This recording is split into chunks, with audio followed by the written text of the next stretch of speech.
for joining us. My name is Rhiannon Samuel. I am the Executive Director of Viante, New Mexico. As promised, I said I would do an update on the special session as it was going on, as frequent as I was able. And today I have brought some guests with me. I have Minda Aragon with NewMexicoKidsCAN, a great ally of Viante, who often gives us feedback on educational initiatives and what the lawmakers are doing for our education system. And I have Minda McGonagle with us, a first timer with Viante's panels and our discussion. She runs Minda McGonagle Government and Public Relations. Did I get that right? Yes. And the point of this video is just to be like a simple conversation for everyone to know the little pieces that we're seeing happening in the session. And it's really challenging right now to keep up with everything. I'm monitoring a bunch of different news or web feeds of committee meetings happening, and also reporters who are tweeting and writing articles as quickly as they can. But even from what I can tell of the reporters, they're in the building, unlike us, the public, and they're still having a lot of trouble trying to keep up. And so if we can bring more people around to talk about what we're seeing, the better. But a brief recap of highlights of today: there was a bill passed in the Senate around open primaries. I want to clarify there, open primaries can mean several things to different people. What it's looking like right now as the bill stands, as it goes over to the House, is that if you're an independent voter, you can register as a Libertarian, a Democrat, or Republican to vote in that primary. What I am unclear about, because I haven't delved into the details of the bills yet, is if you're an independent, you have to revert back to an independent after that primary, or does it do it automatically? One thing I did get clarity on is that if you're a Republican and you want to vote in a Democrat primary, this bill does not allow for that. Although it's not as sweeping as other states who have open primaries, it's a step in the direction of allowing more people to participate in those elections, where we have roughly from about a fourth to a third of our registered voters not able to participate in that first wave of voting. So big day there. Criminal justice was a topic in many committees. We had House Judiciary, where they were talking a lot about racial equality and bills surrounding that, similarly with the Senate, and then the budget. That is really why we're here to talk. And 2 House bills have passed their committees. They should be going to the floor. As a brief time step, it's about 4:20 on Friday the 19th. Floor session was expected to start at 4. Doesn't look like that's going to be the case. They'll probably work really late into the night. Last night they worked till 11. And right now I just turned off Senate Finance, where they're discussing their own budget bills and the fixes there. Lots of concerns. But with all that ground floor laid of what happened today, let's bring in my experts. So Minda, you have been a fixture of the Roundhouse for a long time. That's a good thing, I promise. So how does this special session differ from what you've seen in the past? And I have to be really honest, is that there haven't been that many special sessions. And this one is very, very different. So it's being called a special session. I think that because of the fact it's an election year, because of the things that are happening with COVID, because of things that are happening in the communities and with racial issues and social justice, this is as if it were an open session. I mean, when you look at the list of bills, I mean, they're not huge yet. They're still in the teens, I think, and at least when I ran them off. But everybody is wanting to say, hey, this topic is important. Now, we know that there is a critical feature in this special session, which is the budget. But the budget touches everything. And so, you know, to think that maybe everybody was going to say everything can hold till January, you know, we knew that wasn't going to happen. Things like the open primaries, that is interesting since it's not primary season. I think there's other things that are a little bit more that you could make the case for. that are timely. They're looking at trying to have some tax relief. They're looking at things for our local governments. Gross receipts, taxes are critical. So people are trying to figure out ways to, number one, I think, shore up what is going on in their communities with financially and keeping doors open and then keeping businesses open. But secondly, this is an opportunity to discuss trajectories, maybe looking at going in different directions. It's an election year. So everything has a multifaceted meaning. And I also think it's hard for them. I mean, because every little thing they say is going to be taken as a soundbite, and it's election season, and you have a number of races that are really close. So the dynamics here, the theatrical dynamics, are more serious than I think they are even during the legislative session, because everybody's more vulnerable. But they're in a situation too where there's no ease. People aren't used to talking into a computer. There's a lot of folks, if you look at the age range, there's a lot of us that this is, we've had to be quick learners. But I want people to appreciate that these are their representatives. And when I say representatives, I mean from both chambers, who want to have what can be done to create more ease or to be helpful in their communities happen. I really do think that that is what everybody is thinking about. It's just, we all don't think about things the same way, but they really have a lot of high-minded intention. And I'm saying that specifically, high-minded intention, because it's going to look crazier. Well, and you're exactly right. I mean, right now, with all of the social distancing they're having to accommodate, the massive budget shortfall and cutting things for their communities, they are in a very difficult spot. And I want to express our appreciation for all of them taking times away from their communities to do this for New Mexico. It's incredibly important. Another point, I looked just before this meeting, there are 40 bills, resolutions, and memorials that have been introduced during this special session that are making their way through the process. But something that's really top of mind is education.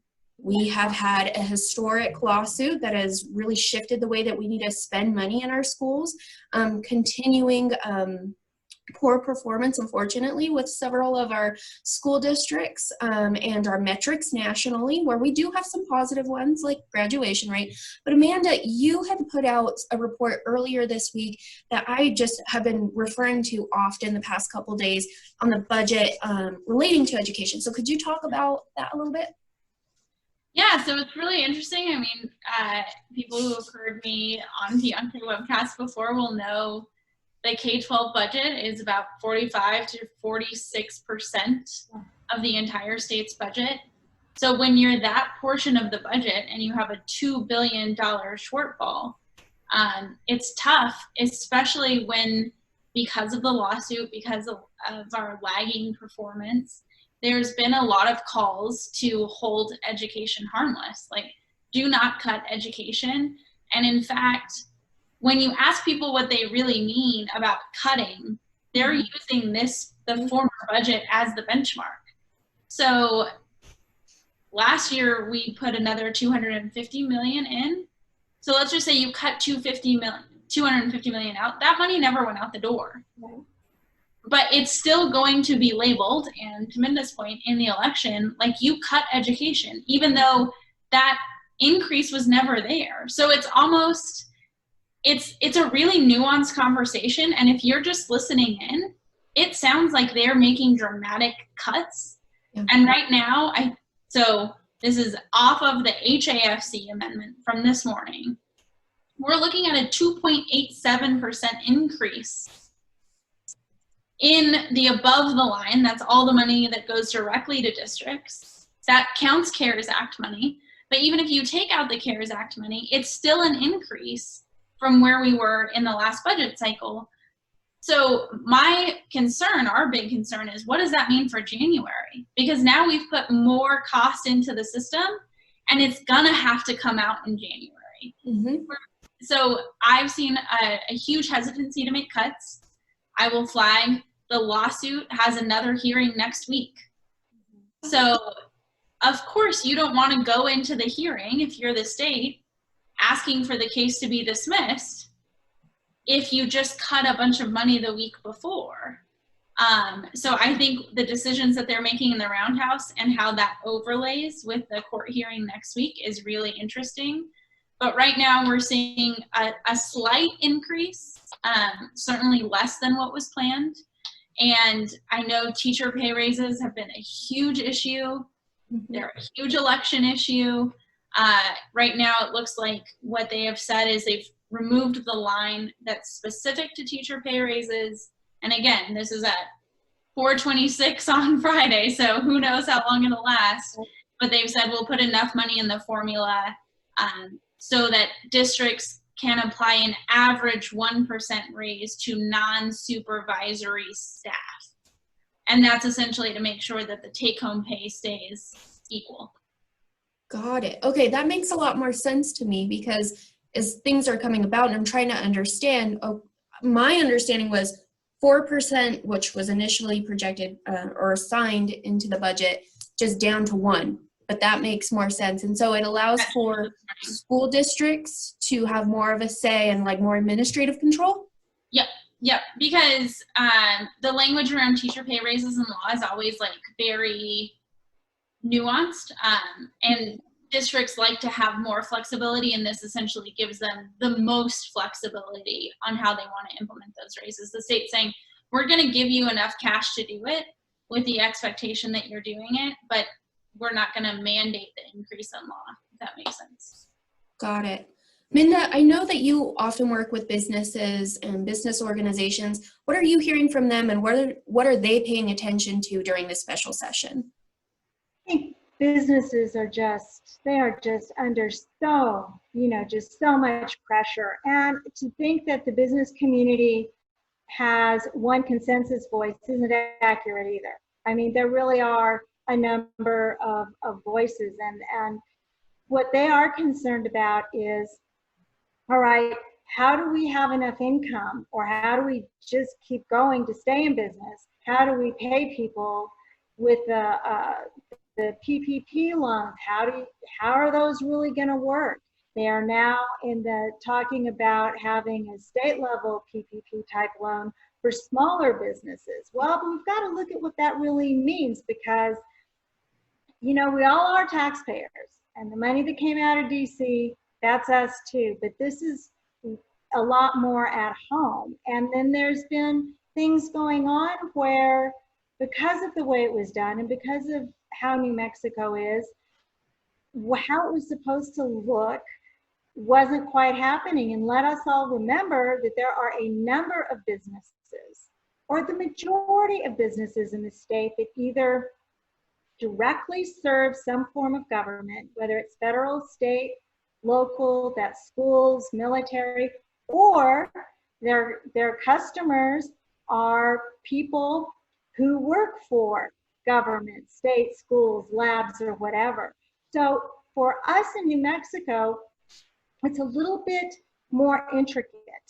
We talk a lot about oil and gas, but we all know from roaming the halls up there, there's a lot with the labs.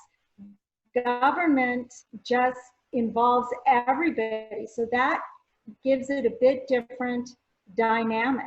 And I think people are concerned about how are they going to keep people employed. It's going to be very hard to discern who was the business that was on its way out and this threw them over the edge, and who was a business that was doing well and this is going to throw them over the edge. So I think that those are big issues. I know that even with how the PPP loans were being handled, I think we need to give a shout out to the independent community banks, because they picked up the charge. I mean, people were, you heard on the news that you had the biggest banks and such, and things got eaten up so quickly. One of the good things about being a small state is, guess what? We're a small state. And so we have some more resources. I think business doesn't know what to do. I think that everybody is pretty much terrified. When you're terrified, it's really hard to get focused with the plan. When you're terrified, it's really hard to take a breath and an objective, little bit higher level look at what does this really mean. Every weakness that you had just is now on steroids. So I think nobody knows. Now there are things that they can do, like looking at certain tax relief and such, but these are all just, maybe this will work. But with everything, there's unintended consequences. So the medicine right now could end up, you know, choking you later. I mean, you know, we have right now a finite amount of money, and we've all been on retreat, if you will. I'm trying to be kind on this. So we don't have the gross receipts tax dollars. We just don't. And suddenly that changes everything. And so business is in the crosshairs, but I don't, so is everybody else in a way, but it's very, very hard. And I don't think I've said anything that's reassuring, or you can say, hey, now there's a plan. There isn't a plan. And how things look in 48 hours is going to be really interesting. Mm-hmm. But everybody's trying. And better, as when you make spaghetti, throw it up against the wall and it'll stick. You know, probably not, but everybody's got to do something. And again, that goes to the public and it being an election year, because the public's going to be saying from their lens of suffering, what are you doing for me? Mm-hmm. That's and then they go to the ballot box. Task. Well, I want to close on a question that is next to impossible for both of you, so gear up. Amanda, I'll start with you. What can we expect for the next, moving forward in this special session, which we really don't even know how long it's going to last? I think we can expect coming out of it and everyone kind of collectively sighing and saying, oh, that's not as bad as we thought it would be. And we heard about this huge budget. We heard about a $2 billion budget deficit. This doesn't feel that bad. Mm-hmm. And I think we will remember that conversation in January. So I think people are actually might be pleasantly surprised at how we come out of this. I think that surprise will end in January. I couldn't agree more. I heard a talk from Senator John Arthur Smith, who gave amazing data behind, yes, we have certain things in place right now. We have these budget cuts, but we're not going to see a large uptick in GRT following COVID being done. We're not going to see an uptick in employment. And the senators were tossing around a stat today that a state department said we won't reach employment level of pre-COVID employment levels for 5 years. So that rude awakening is going to be tough. There's one other thing, Rhiannon, that on that note that I totally forgot to mention. Depending on how, I know we saw recommendations about reopening schools. Those are just recommendations. We're waiting for the department to put out their official guidance. There's a lot of parents saying, I'm not sending my kid to school if that's what it's going to be like. When those kids aren't enrolled in the public school system, that's not money going out. So I actually think we're going to see a decreased enrollment in public school students, which might mean that the kids staying in school will get more per kid. But it's interesting. We won't really know until we know what the plan is, and we don't know what the plan is right now, and we won't know until school starts and we're counting kids in seats. Wow. Minda, expectations. I think we will get a budget. There will be a new budget. I think that because of the federal monies that have come in and some other things that are going on, I think what Amanda said is, well, yeah, you know what? Guess what? There is money flowing. But here's my caveat.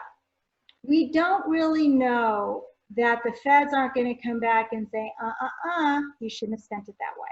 We just don't know. I also think what Amanda said was important, that maybe those of us that are inside, we understand the inside baseball about what cuts are. I'm beginning to think we have a bigger language problem with the public than we ever knew. I do think what we can count on is there will be a revised budget. It is not going to be pain-free. Overall, it's not going to be lethal. But I do think that that people are going to have to swallow harder, bigger things, but that there are areas that, even though linguistically not understood by the public, it's going to be survivable. And that was the goal. We have to survive until January. Survive and thrive are very different, but you got to survive before you can thrive. So I think it's got to work. Think about that. There is no choice. Agreed. Thank you both so much for your time and your insight. It is so valuable to me, and I'm sure everybody who's going to watch this. Stay safe, healthy, and I'll check in with you as often as I can during this chaos of a special session. Thanks, You take very good care, and very, very good care to everyone else.